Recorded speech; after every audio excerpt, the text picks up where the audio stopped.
Assalamualaikum warahmatullahi wabarakatuh. Alhamdulillahirabbil alamin. Wassalatu wassalamu ala asrofil anbiya'i wal mursalin wa ala alihi wa sahbihi ajma'in. Amma ba'du. Salat serta salam tak lupa tercurahkan kepada baginda Nabi Muhammad SAW, kepada sahabat dan para pengikutnya yang insya Allah mendapat syafaatnya pada yaumil akhir nanti. Bapak Ibu Saudara sekalian yang dirahmati oleh Allah Subhanahu wa taala, kita sama-sama mengetahui bahwa Islam merupakan agama yang mengatur segala sesuatunya sedemikian rupa. Salah satunya ialah dalam hal bersuci. Sebagaimana yang Allah jelaskan dalam firman-Nya, Quran surat Al-Maidah ayat 6. Yang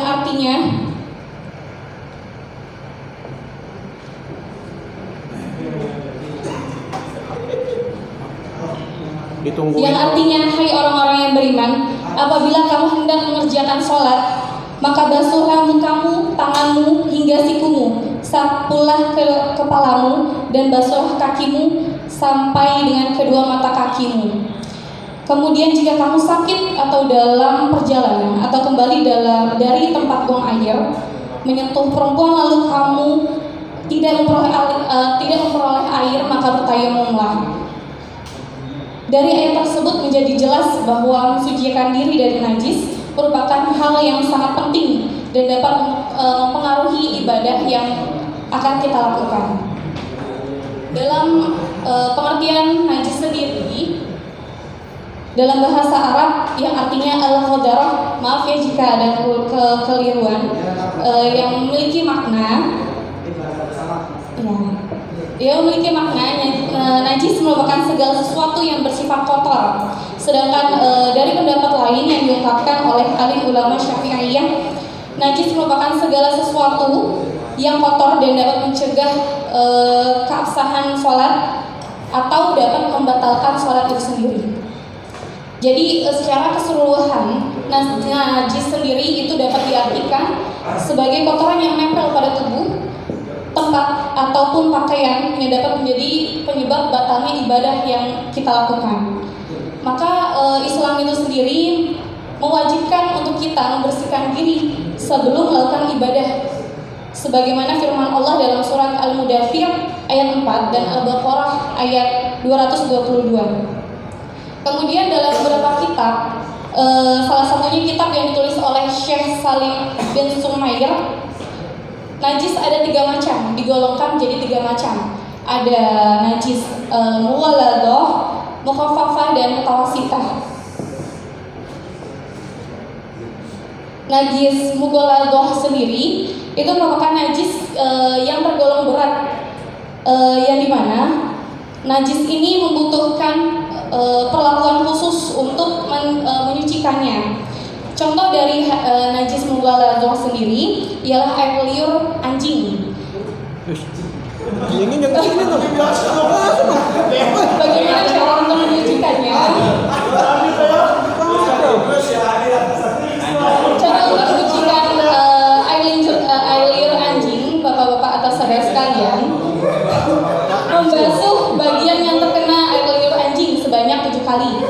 Di mana salah satu dari basuhannya tersebut haruslah campuran dari air atau debu ataupun tanah. Kemudian najis mukhaffafah. Najis mukhaffafah itu najis yang tergolong ringan. Contohnya adalah air kencing anak kecil atau anak laki-laki yang berusia kurang dari 2 tahun, di mana anak kecil ini belum mengonsumsi makanan selain dari ASI ibunya. Nah, kemudian cara menyucikan najis mukhaffafah itu cukup untuk cukup mempercikan air, ya, betul. Kemudian yang terakhir najis mutawassithah. Najis mutawassithah itu tergolong najis sedang. Nah, contohnya apa? Contohnya adalah bangkai hewan ataupun kotoran yang dikeluarkan dari tubuh binatang atau tubuh hewan atau tubuh manusia. Tuh. Bagaimana cara membersihkannya? Cara membersihkannya adalah mencuci atau membasuh daerah yang terkena najis tersebut. Nah, di sini seorang alim, Buya Yahya, pernah mendapatkan pertanyaan dari seseorang, ya seorang jamaah, di mana pertanyaannya seperti ini. Bagaimana Buya Yahya cara mensucikan satu bagian yang terkena najis tersebut? Nah, kita perlu pahami di sini ada beberapa tempat yang bisa dijadikan tempat najis tersebut.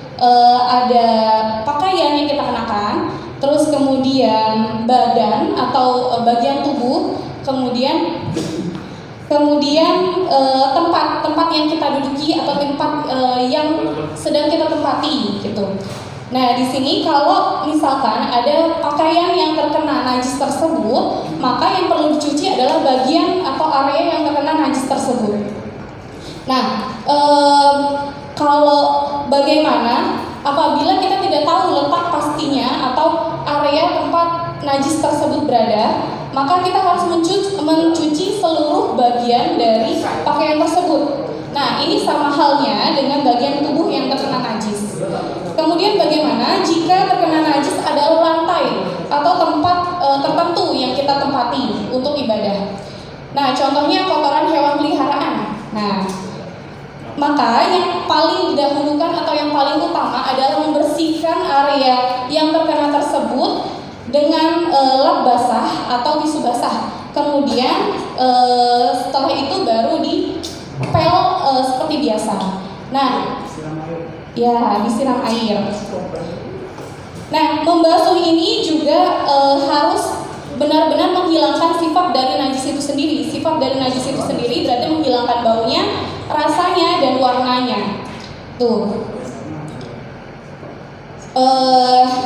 Saudara-saudara yang dirahmati oleh Allah, kita telah mengetahui bahwa sesuatu yang terkena najis itu harus segera dibersihkan, harus segera disucikan. Karena pada hakikatnya apabila seorang menunaikan ibadah kemudian masih ada setetes najis yang ada di tubuhnya atau tempat yang sedang dia tempati untuk ibadah, maka ini bisa menjadi penyebab tidak sahnya ibadah yang kita lakukan tersebut. Oleh karena itu, kita perlu lebih awas lagi terhadap segala sesuatu yang kita kenakan atau segala sesuatu yang kita tempati sebelum melaksanakan ibadah. Sekian dari saya, maaf apabila ada kekeliruan kata. Wabillahi taufiq wal hidayah. Wassalamualaikum warahmatullahi wabarakatuh. Orang yang menempelkan badannya ke pintu Ka'bah, tetapi belum tentu kalbunya nyambung sama Allah. Belum tentu nyambung. Tetapi banyak orang yang belum sampai ke Mekah, tetapi komunikasi dengan Allah lancar karena kalbunya selalu diasah terus. Caranya kalau mengasah kalbu itu dengan zikir. Zikir itu ada dengan lisan, ada dengan hati, ada dengan amal. Nah, kita ini lagi beramal mengikuti pelatihan ini. Artinya kita berusaha menjalin komunikasi kita dengan Allah. Ya kalau sudah beramal bahwa amal itu insya Allah diterima, ya pastinya dengan kesungguhan hati, dengan kalbu yang memang ditata sedemikian rupa. Ingat, wa'lamu anallaha yahul bainal mar'i wal qalbi. Dan ketahuilah bahwa sungguhnya Allah yahul berinteraksi, berkomunikasi, berhubungan dengan manusia melalui kalbunya. Makanya kalau kita ingin baik hubungan kita dengan Allah melalui kalbunya, dengan zikir sama Allah Subhanahu wa taala. Kita bersujud ke bumi, mencium tanah, tetapi langit bergetar. Siapa tuh yang sujud menghamba kepada kami? Itu kalau kita menjaga kalbunya. Ada zikir dengan lisan, la ilaha illallah. Tidak ada ilah selain Allah. Tidak ada yang wajib disembah selain Allah. Tidak ada yang wajib kita patuhi selain Allah. La ilaha illallah. Semuanya ilah. Tidak ada yang lain kecuali kita menghamba kepada Allah. Nah, karena kan di dalam diri kita itu ada 3 kekuatan yang saling mempengaruhi, yang saling berebut kekuasaan di dalam diri kita itu. Yang pertama yang dibekali sama kita itu yaitu qalbu. Ketika usia 3 bulan di dalam rahim kita itu 4 bulannya itu aku hembuskan sebagian ruhku ke dalam ragamu. Artinya apa itu? Ada ruh Allah yang dihembuskan ke dalam diri kita. Kemudian kekuatan yang kedua ada nafsu, bahwa kita itu dibekali dengan nafsu. Yang ketiga ada akal. Jadi 3 kekuatan itu saling berebut kekuasaan. Kalau kolbunya menang, hatinya menang, maka orang itu cenderung untuk mematuhi pelaturan yang telah ditetapkan sama Allah Subhanahu wa taala, yaitu Al-Qur'an dan hadisnya. Tetapi kalau nafsu yang menang, maka yang diperturutkan yaitu tidak ada bedanya dengan binatang. Apapun akan dilakukan. Tetapi kalau akal yang menang, posisi akal itu posisi yang labil antara dia mengikuti nafsu atau dia mengikuti hati. Kalau posisinya dia memang yang berkuasa hati, maka akal itu akan mengupayakan bagaimana supaya ibadah kita itu semangat. Bagaimana sholat itu kita supaya semangat, tidak asal-asalan saja. Tetapi kalau nafsu yang berkuasa, maka segala sesuatunya itu, akal itu akan mengupayakan bagaimana supaya itu terjadi. Misalkan kita mencuri sepeda motor, bagaimana nih supaya tidak tertangkap? Bagaimana nih cara membuka kuncinya? Itu akan mensiasati seperti itu. Makanya perlu terus biasa kita zikir sama Allah, baik sebagai zikir itu secara lisan atau di dalam hati atau dengan perbuatan. Itu saja yang dapat saya sampaikan, kurang dan lebihnya mohon maaf. Billahi taufiq wal hidayah. Wassalamualaikum warahmatullahi wabarakatuh. Terima kasih. Assalamualaikum warahmatullahi wabarakatuh. Alhamdulillah, alhamdulillahillazi khalaqal mauta wal hayata liyabluwakum ayyukum ahsanu amala wa huwal azizul ghafur. Asyhadu an la ilaha illallah wahdahu la syarika lah wa asyhadu anna Muhammadan abduhu wa rasuluh. Allahumma shalli ala sayyidina Muhammadin wa ala alihi wa sahbihi ajma'in, amma ba'du. Qala Allah ta'ala fil kitabil karim, a'udzu billahi minasy syaithanir rajim. Bismillahirrahmanirrahim. Kullu nafsin dha'iqatul maut. Sadaqallahu al-azim, walhamdulillahirabbil alamin. Yang kami hormati Ketua DMI Ranting Tomang Jakarta Barat, Bapak Haji Muhammad Nurul Ismi SPDI. Yang kami hormati kepada Dewan Juri, yang juga yang kami hormati kepada peserta pelatihan kader mubalik atau dai dan daiyah ke-5.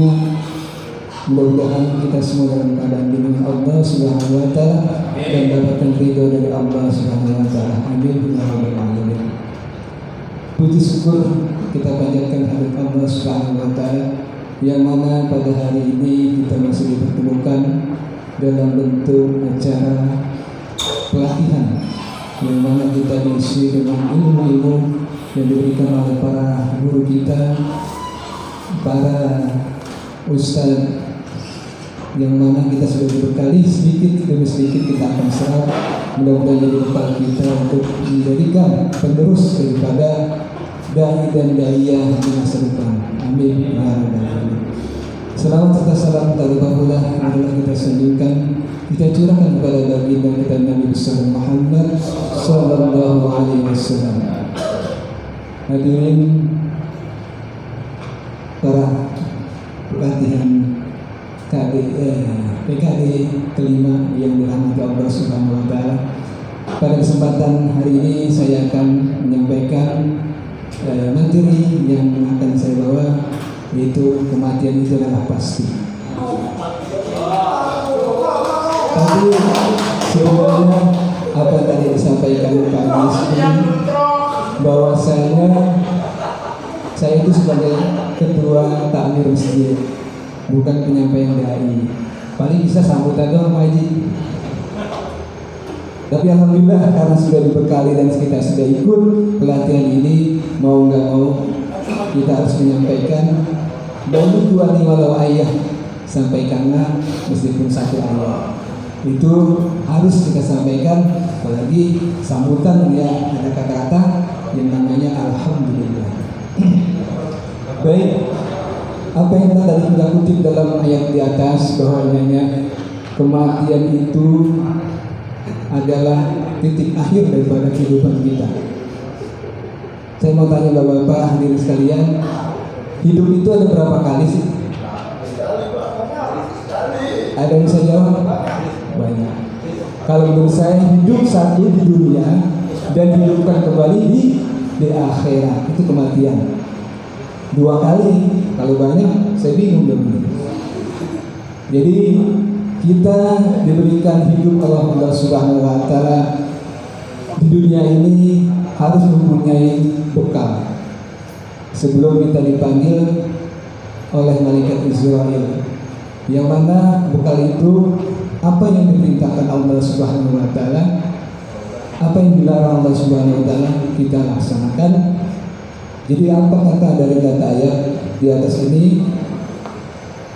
Ya ayyuhallazina amanu taqullaha wa la tamutunna illa wa antum muslimun. Wahai orang-orang yang beriman, bertakwalah kepada Allah dengan sebenar-benarnya takwa kepadanya, dan janganlah kamu mati kecuali dalam keadaan muslim, dalam keadaan Islam. Kalau kita setelah dibekali dai ini, kita sudah punya bekal sedikit, yang artinya kita juga menyampaikan kepada orang lain. Harusnya kita yang lebih baik, lebih banyak bekalnya ketimbang daripada orang lain. Dalam penyampaian kita sebagai dai maupun daiyah itu, Allah sudah gariskan bahwa orang yang menyampaikan risalah dalam agama Islam, Allah akan jamin masuk surga. Tapi dengan kebaikan-kebaikan itu kita harus tanamkan. Jangan kita jadi mubalik atau dai, kita sendiri perlakuannya tidak seperti dai. Jadi apa yang harus kita lakukan itu kita ikuti berdasarkan Al-Quran dan hadis. Baik, jamaah hadirin yang kami muliakan, sebenarnya saya punya teks karena saya takut lupa, jadi harus dibaca juga. Mohon maaf karena memang biasanya hanya itu tadi yang bisa sambutan aja. Nggak kayak Pak Ustaz Idrus nih, jago.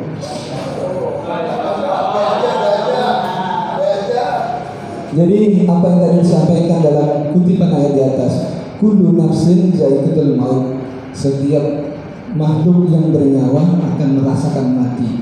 Itu makhluk itu semua ciptaan Allah, tumbuhan, hewan, manusia, dan lain sebagainya. Maka dari itu kita yang masih diberikan kehidupan di dunia ini harus mempunyai apa yang kita bawa nanti dalam kehidupan di akhirat. Otomatis kita harus menjalankan daripada apa yang kita diperintahkan dan menjauhkan apa yang dilarangkan. Dalam salah satu ayat Allah surat Asy-Syura ayat 20 yang artinya, siapa yang menghendaki balasan di akhirat akan kami tambahkan balasan itu baginya.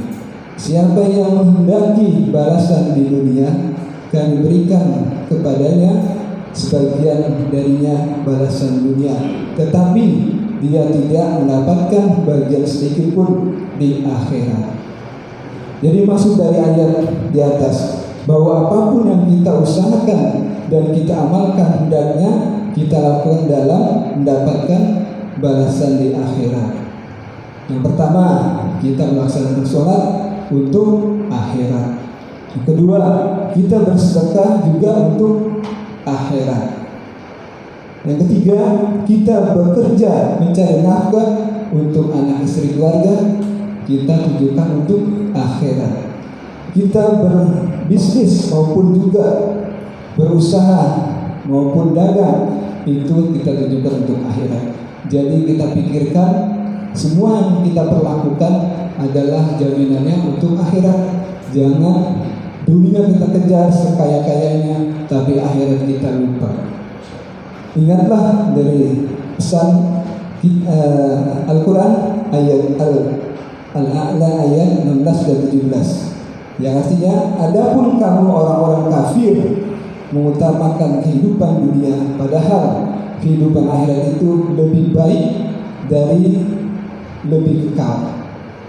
Jadi bahwasanya kalau orang-orang kafir mengutamakan kehidupan daripada dunia, bermegah-megah dengan harta, bermegah-megah dengan kekayaan, itulah tidak memikirkan daripada akhiratnya. Baiklah, demikian apa yang telah saya sampaikan. Yang terakhir yaitu yang memiliki potensi di bidang ilmu, gunakan ilmunya untuk meraih akhirat. Yang memiliki potensi di bidang fisik, gunakanlah fisiknya untuk meraih akhirat. Dan yang memiliki potensi di bidang harta, gunakanlah hartanya untuk meraih akhirat. Kurang lebihnya saya mohon maaf. Ada pantun sedikit nih Pak. Di pohon salam ada burung cendrawasih. Saya ucapkan salam dan banyak terima kasih. Saya mohon maaf apabila ada kekurangan dan hilaf. Wabillahi taufiq wal hidayah. Wassalamualaikum warahmatullahi wabarakatuh.